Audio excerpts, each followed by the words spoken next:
في عالم يقدس اللامعين اخترت أن أسلط الضوء. ليش ديما الناس تلقاهم يتعاركوا شكون احسن واحد، وكل عام احسن عباد ياخذوا جوائز في السبور ولا في صناعه المحتوى ولا في الغناء؟ علاش ديما العباد يخموا في احسن ناس ويعطوهم جوائز؟ علاش عمرنا ما خممنا في اسوأ عباد وعطيناهم جوائز؟ كما كنتوا قاعدين تشوفوا الحكايه الكل بدات بفكره صغيره جاتني، الفكره اللي كانت عباره الكف اللي خلاني نفيق واللي خلتني نستوعب قديش العالم متاعنا قاسي وماهوش عادل. استوعبت انه تقريبا كل عام وفي المجالات الكل ديما نشوفوا احسن عباد في المجالات هذه هما اللي ياخذوا الحب والتقدير والجوائز، على خاطر مش اي انسان ينجم يكون احسن واحد. لكن هذا خلاني نفيق ونستوعب انه كيما مش اي انسان ينجم يكون احسن واحد، مش اي انسان ينجم يكون اسوأ واحد. العباد اللي الهدف نتاعهم الوحيد انك تحمد ربي كي تشوفهم انك ما جيتش كيفهم، العباد الوحيدين اللي يفرحوا كي تسبهم. فلهني سألت انا علاش عمرنا ما تلفتنا لهم العباد هذوم؟ علاش عمرنا ما خممنا انه كيف ما نعطيو الاحسن واحد جائزه نلوجوا على اسوأ واحد ونعطوه جائزه؟ فحسيت بالظلم اللي كانوا قاعدين يتعدوا به العباد هذوم السنين هذه الكل، وقررت اني انا هو اللي باش نتحرر. قررت انه انا اللي باش نبدل كل شيء ونخرج في رحله صعيبه نلوج فيها على اسوأ عباد موجودين، نلمهم ونحطهم في مسابقه ونحاولوا نلقاو اسوأ واحد فيهم ونعطوه جائزه. وبالفعل هذا اللي يصير واللي خلى شكون القمص يبدا.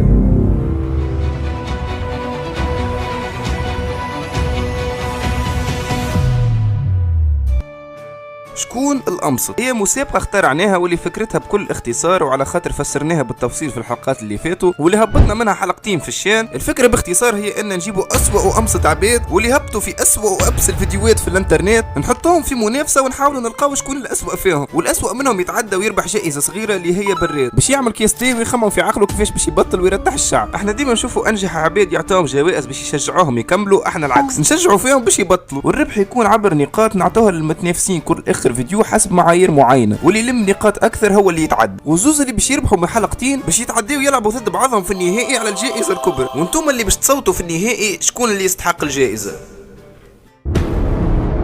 بعد ما جتني فكرة شكون الأمصت خرجت طول وبديت الرحلة متاعي في البحث على أول زوز منصين باش يشاركوا معانا، وبالفعل بعد بحث دام أيامات لقيت أول زوز متنافسين في المسابقة واللي هما روان وحمى. الزوز هذوما وانا في وسط الرحلة متاعي سمعت عليهم برشا أساطير وبرشا حاجات تخوف، منهم إنه فما عباد وصلت تشلت بعد ما شفت الحاجات اللي هبطوا فيها، لكني قررت إني نخاطر بروحي ونكمل الفكرة متاعي للآخر. وبالفعل تبدا الحلقة الأولى واللي كانت منافسة شرسة على الآخر ما بيناتهم، المنافسة اللي خلتني نشوف مشاهد عمري ما تخيلت روحي باش نشوف، المشاهد اللي خلتني نستوعب علاش العباد عمرهم ما خموا انهم يعملوها الفكره هي. كما قلنا المنافسه بيناتهم كانت شرسه برشا واللي فات بالتعادل بيناتهم في النقاط، وهذا اللي خلينا نتعداو للقرعه واللي ربحت روان. هكا توفى الحلقه الاولى واللي هبطت في اول 2025. لكن بعد ما هبطت الحلقة بأيامات وصلني خبر صدمني، يوصلنا خبر انه روان قرر انه يعتزل مساطة ويولي يهبط في فيديوهات مقبولة نوعا ما. الخبر اللي خلى برشا عباد تخرج في احتفالات وفرح برشا عباد بما انهم ارتاحوا من واحد من اسوأ العبيد اللي كانوا قاعدين يعذبوا فيهم، وبما انه روان اعتزل سلم البراد متاعه لحمى وباش يتعدى حمى في بلاصته للنهائي. الحاجة اللي حزنتني شوية ان خسرنا واحد من اقوى المواهب اللي كانوا ينافسوا على البطولة، اما الحاجة اللي خلتني نفرح على الاخر انه انا من الاول كنت نحب حمى يتعدى في القرعة. بعد ما وفات الحلقة الأولى خرجت في رحلة جديدة باش نحاول نلقى زوز متنافسين أخرين للحلقة الثانية من شكون الأمصت، نلوج على زوز يرتقيوا المستوى المنافسين الأولانيين اللي شاركوا معانا. والرحلة متاعي بدات تمشي وتطوير، لقيت روحي أشهر نلوج وندور من غير حتى فايدة، وكنت بطبيعتي تعب ومتضرر من الحاجات اللي شفتهم في الحلقة الأولى. أما الحاجة الوحيدة اللي كانت مصبرتني إني كنت نحب نكمل الفكرة متاعي للآخر، لكن فجأة تعبت، حسيت روحي مانيش باش نجم نكمل، وبديت نخمم اني ننسى الفكرة الكل ونرجع نعيش في حياتي الطبيعية. كملت الدراما متاعك وانا كيك ملوح. جوني مجموعة منكم انتوما عاونوني وعطاوني كل شيء نستحقه، وزيد عطاوني خريطة وين نجم نلقى الماسطين الزوز اللي بقاو واللي باش يشاركوا معانا في الحلقة الثانية من شكون الأمس. وبالفعل تحركت للبلاصة الموجودة في الخريطة وهكا تبدأ الحلقة الثانية. الحلقة الثانية اللي كانت ما بين زوز من أمصت المواهب زادة الموجودة عنا في البلاد اللي هما غافي وراويت. الزوز اللي كانت زادة بيناتهم منافسة قوية على الأخر، الزوز هذوما عذبونا قد ما ينجموا، لكن في الأخر غافي هو اللي ربح، وهكا يكون غافي هو اللي تعدى للنهائي باش يلعب مع حما على الجائزة الكبرى. وتوفى الحلقة الثانية اللي هبطت في آخر نهار في 2025. تو نجموا ندخلوا في الصحيح. مرحبا بكم أعزائي المشاهدين، ولا لحظة مرحبا بكم اعزائي المشاهدين عزيزتي المشاهدات في الحلقه الاخيره من برنامجكم شكون الامصد. نعرف انه الحلقه هذه نورمالمون عندها مده ملي هبطت، لكن الله غالب كنت لاهي في اكثر من حاجه وماكم تعرفوا انا بخلي شويه لكن ميسياج ان تصل متاخرا خيرا من الا تصل. الحلقه هذه كما تفهمنا لا باش يكون فيها لا نقاط ولا حتى شيء. الحلقه هذه كما تفهمنا انه اللي باش يتعدى من الحلقه الاولى واللي باش يتعدى من الحلقه الثانيه باش يلعبوا ضد بعضهم نهائي على الجائزه الكبرى، وانتم هم اللي باش تصوتوا شكون باش يربح. وبالفعل انتم صوتوا شكون اللي ربح واللي باش نعرفوهم بعد شويه. لكن قبل ما نعرفوا شكون اللي باش يربح الجائزه الكبرى واللي باش يكون امصت واحد للعام، خلينا نمشيو نعملوا طله صغيره على الماستين نتاعنا اللي بقاو. بعد ما لقينا 4 من اقوى وامصت المواهب في التاريخ، بقاو منهم كان زوز وواحد بركه باش ياخذ الجائزه الكبرى ولقب الامصت واللي باش نعرفوهم بعد شويه. لكن توا خلينا نمشيو نعملوا طلع على الماستين اللي خلطوا معانا للنهائي ونشوفوا شنو هي الحاجات اللي كانوا يعملوا فيها المده اللي فاتت باش يقووا حظوظهم في الربح. لكن قبل ما ندخلوا نتفرجوا حبيت نطلب منكم السماح مره اخرى على خاطر طولنا والفيديو نورمالمون عنده برشا من اللي هبط، لكن الله غالب مش بيدي الحكايه. والمهم هبطت الحلقه. توا خلينا نمشيو نعملوا طلع. بعد ما فات الحلقة الثانية وبدينا في تحضيرات الحلقة الأخيرة، وصلني خبر صدمني على الأخ إنه فما واحد من المنافسين اللي باش يلعبوا النهائي على الجائزة هبط فيديو يسب في. الحقيقة صدمني الخبر على الأخ وحسيت بالغدر، خاصة بعد ما أنا الوحيد في العالم اللي تلفت لهم وقدرتهم، في الآخر يغدروا بيا. جيبوهولي اللي هبط الفيديو. مشيت نخطب في منال قالوا لي خلينا مروك هكا ولا هكا. يا ودي شبيها عامله حاله في برشا عباد بربشتها ظاهر فيها. يا ودي فما شكون عامل فيديو قالك كيفاش كل مره مع طفله وراو يحرص بيانيل هو اللي معناها هو اللي عامل رياكت على الفيديو بقي راو ما يعرفك حد. حاسيلو قالك كيفاه كل مره مع طفله بالكش اختك منال ولا اختك ساره ولا الله اعلم عليك هذاك عليها بربشات الغنايه. باهي اول نقطه، المره الجايه كي تحل الفيديو تبى تحكي للعباد احكي لهم حكايات صحاح. يا اخي وقتاش قلت لك انا شبيك كل مره مع طفل؟ انا الحاجه الوحيده اللي نتذكر روحي قلتها اني سالتك شبيك لحاس نتاع بنات برشا. بالنسبه اللي ما في بالوش الطفل هذا حرفيا انسان ما عندوش حياه، يهبط تقريبا كل يوم فيديوهات ومواضيعه كلها على البنات. تغفل عليه شويه تلقاها مهبط فيديو يغني للطفل، يعني شوفوني انا مطلوب من البنات والبنات الكل يحبوني وراني كل مره يحكي على طفله مختلفه، وصدقوني حتى واحده ما هي مهتمه بيه بخلاف الطفله هذه مسكينه اللي كر عليها واستغل. اكبر لحاس نتاع بنات في درب التبان. وثاني نقطه، يدي بيان ايش دخلوا الراجل عمل رياكسيون على روحه في اللايف ايش دخل. وبالمناسبه هذه حاب نقدم له تحيه كبيره خاطر من اكثر العباد اللي قال فيا كلمه باهيه ودز معايا برشا مرات وانا شخصيا نحترمه برشا. اما صدقني انا نجيب في فيوز من قبل ما تبدا تلحس انت لبنت الناس ومن قبل ما يعرفني بيان من النص هي ونقولوا ما يعرفني حتى حد، واللي هي حاجه متقلقنيش جمله. وباش تعرف انت مخك قداش فارغ قاعد تقيس في صحه الكلام بنسبه المشاهدات واللي هي حاجه غبيه على الاخر. اكبر مثال على هذا هو انت اللي عندك اكثر من 500,000 ابوني في الكونت نتاعك والتوا ما تعرفش تحكي وجمله صحيحه على بعضها ما تعرفش تركبها، يتخرج كلمتين صحاح ورا بعضهم تحسك باش تتجلط. الحاجه اللي تضحك انه بيانيل بيض ضحك عليك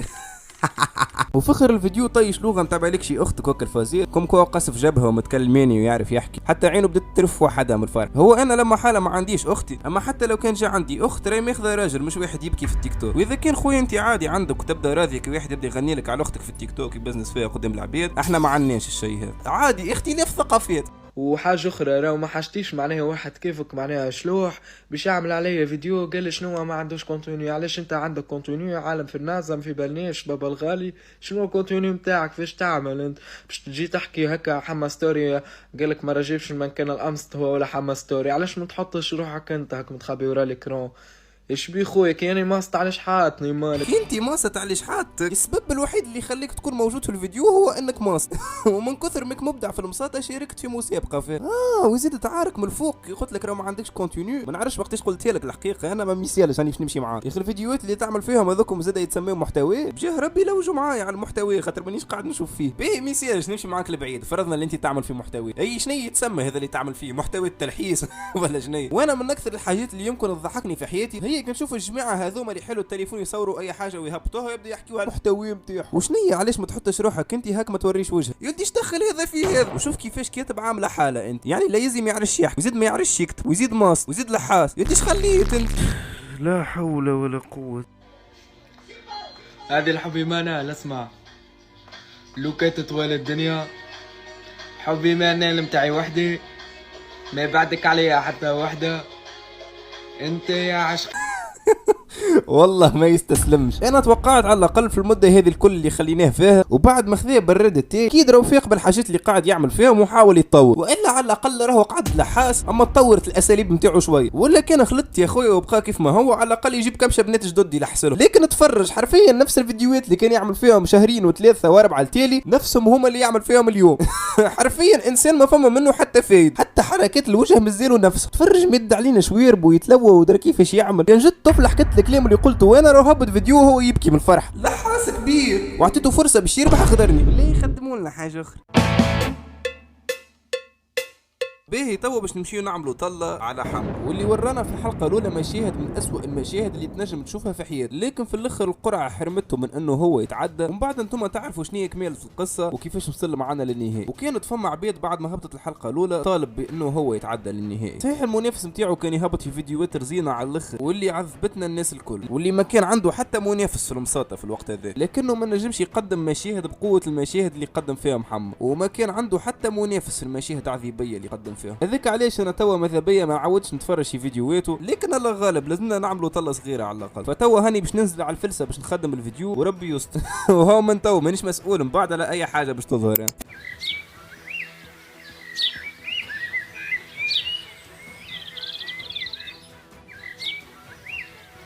لحظه بالك شي انا فاهم حاجه بالغلط. شنية؟ والله العظيم عرفتها فكرة غلطة ندخلوا نتفرجوا فيه. بالنسبة للعباد اللي ما فهمتش انه هو يقصد اذا كان جاء محمد مراد قدامه وقال له اللي هو يحب العصافر باش يقوم يزفر له هو كالعصفور، يعني يحب يركح محمد مراد. يعني راجل عنده ذكر، عنده كائن، عنده لحية كاملة، مستعد باش يتحول للعصفور ويقوم يزقزق باش يركح راجل. هبط فيديو كامل وهو يبزنس في راجل.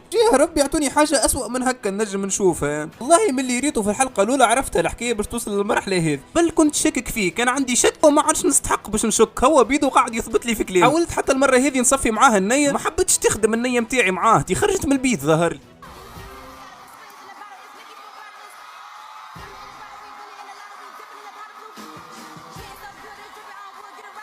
يا ربي فيش تعمل على قد ما شفت بنات في حياتي عمري ما شفت طفله مشيت ماشيه انوثيه اكثر من هذه. وشوف الحركات انت اللي يعمل فيهم، شوف الحركات قال لك يعني قلت في نيكي ميناج اللي هي بيدها كانت تشوف الفيديو هذا تتفجع على خاطر عمرها ما هي باش تخلط المرحله نتاع الانوثه اللي خلطت لها هو. وشوف الضربه هذه اللي عملها انت. لا حول ولا قوه. صدقوني الكائن هذا بيه حاجه خويا، اي واحد يعرف ويمشي يشوف معاه حل. ما نعرفش انا يفك له التليفون يرجع له الخيوط اللي ترخفت له، المهم شوفوا معاه حل، رتحوه نحن معاه قبل ما يزيد يتهور، خاطر صدقوني انه مش ناوي على الخير.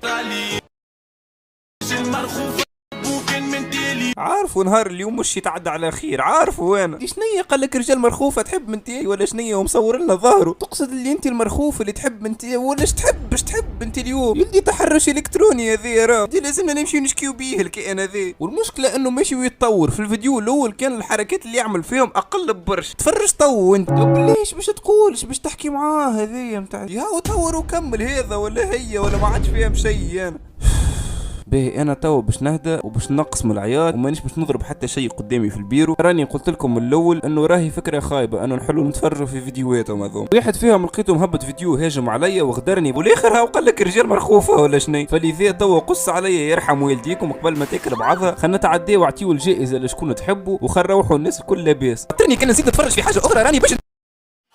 أعزائي المشاهدين عزيزات المشاهدين، تو وصلنا للحظة الحقيقة، اللحظة اللي استنيناها الناس الكل، وهي انه نعرفوا اخيرا شكون الامصر اللي يستحق الجائزة واللي انتم صوتوا له باش ياخذ لقب الامصر. لكن قبل كل شيء خليني نقول لكم لأول مرة شنية هي الجائزة الكبرى. ريت برشا منكم حاولوا يتوقعوا في الكومنتات شنية باش تكون الجائزة الكبرى، انه باش يكون كاس من الذهب الخالص ومرصع بالاحجار الكريمة والالماس ويسبب العمى بسبب لمعانه الشديد. لكن انا حبيت نقول لكم لا، العباد هذوما بعد ما تحرموا السنين هذه الكل اكيد باش نقدموا لهم حاجه ما تجيش كل يوم، حاجه ما تجيش على بالكم اصلا، حاجه اغلى من بريد تين وحاسي مزخرف وما نقولش عليه كلمه الامصر. يعني بالله شنية اقوى من هاك. اما اللي باش يجي في المرتبه الثانيه باش يربح يعني لازم يشارك في شكون الامصر ويزيد ما ربحش.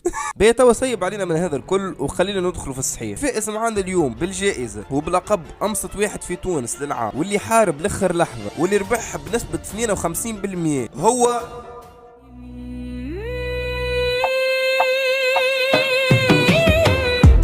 قولوا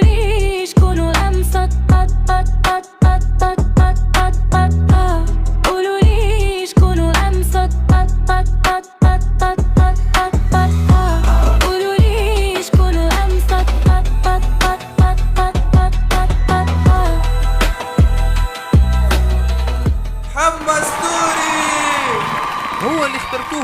القناة وربحتوه في التصويت باش يكون صاحب الجائزة وصاحب لقب الأمصد. أنا شخصيا وبصراحة بعد الرحلة هذه الكل نحب نقدم له رسالة. أما بالله لحظة يابت علي أنت ما زلت تعمل هنا حتى في الفشل فشل هاوكا ترفح بل لحاسن. كنا قاعدين نقولوا نحب نشكر الفائز اللي عاد من الموت، وبالرغم انه خرج من الحلقة الأولى ورجع باش يوري للناس الكل بلاصته الحقيقية، واللي حارب لاخر لحظة وربحها بنسبة 52%. أمصت واحد للعام، أرزن واحد للعام، المتسبب الأول في الشلل في البلاد. أنا الحقيقة عندي رسالة شكر نحب نقراها لك على المشاهد اللي شفناها في جرد. كنت نقراها لك بعد الحلقة خاطر فيها كلام مزيان برشا ونخاف لا تحشم لهنا قدام العباد. فتوا نعطيك أنت الكلمة باش تختم آخر حلقة من البرنامج. قلنا شنو شعورك اللي أنت اختارك الشعب كأمصت واحد العام 2025؟ مستحيل مانيش. وهكا توفى الرحلة متاعنا ويوفى معاها البرنامج متاعنا. شكون الأمصت؟ الفكرة اللي ما كانتش تكريم للعباد هذوم، بل هي خلتنا نشوفوا لنا مرحلة نجم يهبط الإنسان على خاطر ترف فلوس وفيوز، وخلتنا نخوضوا رحلة مع بعضنا رينا فيها أغرب وأسوأ العباد والمشاهد. لكن توا أخيرا بعد ما كملت المهمة متاعي نجم نرتاح في سلام. بعد هذا الكل اللي تعدينا بيه أخيرا نجم نقول أن عرفنا شكون الأمصت.